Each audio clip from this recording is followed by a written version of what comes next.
Assalamualaikum warahmatullahi wabarakatuh. Perkenalkan, nama saya Muhammad Hamzah Farid Azhar. NIM 2018 1011403 11110 dari kelas Mubtadi'in B AIK 3 Teknik Industri. Di sini saya akan menyampaikan alur cerita tentang film Sang Pencerah, di mana film ini menjadikan sejarah sebagai pelajaran pada masa kini tentang toleransi, keeksistensi, kekerasan, berbalut agama, dan semangat perjuangan yang kurang. Jadi ceritanya, tahun 1868, Kauman merupakan kampung Islam terbesar di Yogyakarta dengan masjid besar sebagai pusat kegiatan agama dipimpin oleh seorang penghulu, Kamaludiningrat. Saat itu Islam terpengaruh ajaran Syekh Siti Jenar yang meletakkan raja sebagai perwujudan Tuhan. Masyarakat meyakini bahwa titian raja adalah sabda Tuhan. Syariat Islam bergeser karena tahayul atau mistik.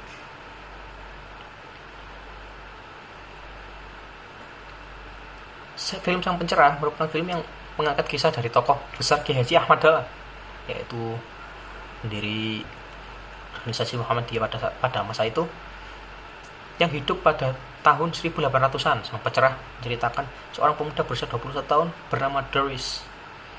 Pemuda itu gelisah dengan lingkungannya yang melaksanakan syariat Islam yang melenceng. Sepulang dari Mekah, Darwis muda mengubah namanya menjadi Ahmad Dahlan, seorang pemuda usia 21 tahun yang gelisah atas pelaksanaan syariat Islam yang melenceng ke arah sesat, syirik, dan bid'ah.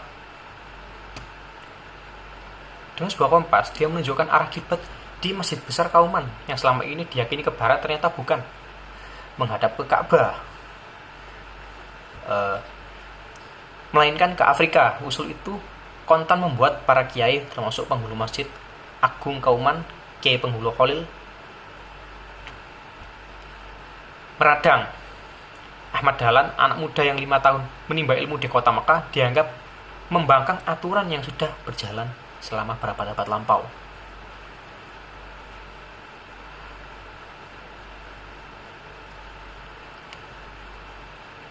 Walaupun usul perubahan alat kiblat ini ditolak, melalui suraunya Ahmad Dahlan mengawali pergerakan dengan mengubah arah kiblat yang salah dianggap menjadi aliran yang sesat. Bukan sekali itu saja, Ahmad Dahlan membuat para kiai naik darah. Dalam khotbah pertamanya sebagai khotib, dia menyindir kebiasaan penduduk kampungnya, yaitu kampung Kauman. Beliau berkata, dalam berdoa itu cuma ikhlas dan sabar yang dibutuhkan, tidak perlu kiai, tidak perlu ketib, apalagi sajen. Katanya, walhasil Ahmad Dahlan pun dimusuhi oleh orang-orang kampung. Langgar Kidul di samping rumahnya, tempat dia sholat berjamaah dan mengaji, bahkan sempat hancur di amuk masa lantaran dianggap menyebarkan aliran yang sesat. Cobaan yang dialami Ahmad Dahlan dalam pergerakannya meluruskan syariat Islam pun tidak hanya sampai di situ. Dirinya juga dituduh sebagai kiai kejawen hanya karena dekat dengan lingkungan cendekiawan Jawa di Budi Utomo. Bahkan dirinya juga disebut kafir.